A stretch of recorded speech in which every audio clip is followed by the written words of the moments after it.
एक गरीब बच्ची ट्रेन की पटरी के पास बैठी थी, जैसे वो किसी का इंतजार कर रही हो। तभी उसका भाई बोरी में कुछ लिए चला आ रहा था। अव्या अपने भाई को देख खुश हो गई। दरअसल ये बहुत गरीब है, ट्रेन से कोयला चोरी करने का काम करते हैं। फिर दोनों उस कोयले को एक दुकान पर बेचने को जाते हैं। उसी दुकान में अव्या ने देखा कि जलेबी बन रही है। तभी अपने भाई से कहा कि मुझे जलेबी खानी है। भाई ने प्यार से समझाया और कहा, मैं एक दिन जरूर तुम्हें जलेबी खिलाऊंगा। उस कोयले के बदले दुकानदार उसको कुछ पैसे देता है और उसका भाई पास की दुकान से दूध लिया और दोनों फिर अपने घर के लिए गए। घर में उनकी एक माँ थी। घर पहुंचकर आरुष ने माँ को दूध का पैकेट दिया और कहा, माँ खाना परस दो, भूख लगी है। माँ ने दोनों को खाना परोसा। दोनों भाई बहन खाना खाने लगे। तभी माँ ने पूछा कि ये दूध कहाँ से लाए हो। उनकी माँ को नहीं मालूम था कि ये कोयला चोरी का काम करते हैं। आरुष ने माँ से कुछ और बहाना बना दिया। रात को सभी सो रहे थे। तभी आरुष उठता है और काम पर जाने को तैयार होता है। तभी उसकी बहन बोली कि मैं भी काम पर आज चलूंगी। आरुष उसको मना करता है कि वहाँ बोरियां उठानी पड़ती हैं और मेहनत का काम करना पड़ता है। अव्या ने कहा कि मैं छोटी छोटी बोरी उठाऊंगी। उसके बार बार जिद करने पर आरुष को उसे अपने साथ ले जाना पड़ा। ये दोनों एक रेलवे स्टेशन पहुंचते हैं। अव्या अपने भाई की गोद में ही सो जाती है। आरुष अपनी बहन को बेंच पर लेटा देता है और उसे जगाता है, लेकिन अव्या को बहुत नींद आ रही होती है। बोली कि मुझे सोने दो। आरुष कहता है, तुम यही रहना, मैं शाम को यही आऊंगा। अव्या बोली, शाम को जलेबी लेकर आना। आरुष कहता है, ठीक है, तुम यही रहना, कहीं नहीं जाना। आरुष फिर अपने काम को निकल जाता है। कुछ समय बाद जब अव्या की नींद खुलती है,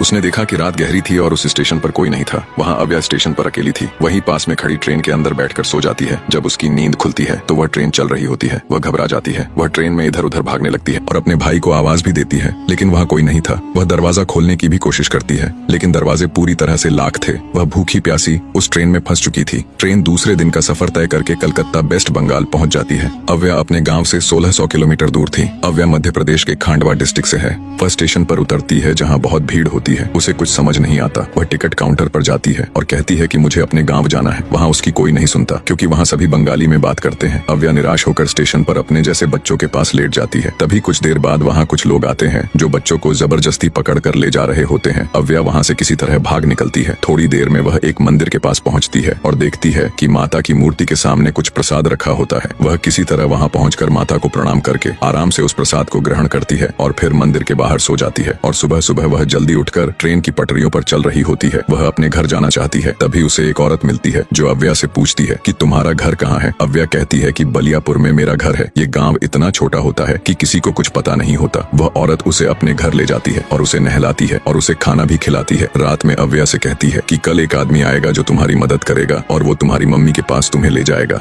कल सुबह भूरा नाम का एक व्यक्ति आया जो अव्या को पूरी तरह से चेक करता है और कमरे में जाकर औरत से कहता है, ऐसी ही बच्ची की तलाश थी। अव्या उनकी बात सुन लेती है और किसी तरह वहाँ से भाग जाती है। अव्या कई दिनों तक हावड़ा ब्रिज के पास रहती थी। उसे अपनी मम्मी की बहुत याद आती है कि कैसे उसकी मम्मी पत्थर तोड़ा करती थी और वह अपनी मम्मी की मदद किया करती थी। अव्या अपनी माँ से बहुत प्यार करती थी, लेकिन वह अब अपने गांव से इतनी दूर है कि उसे खुद भी नहीं पता। अव्या को अब करीब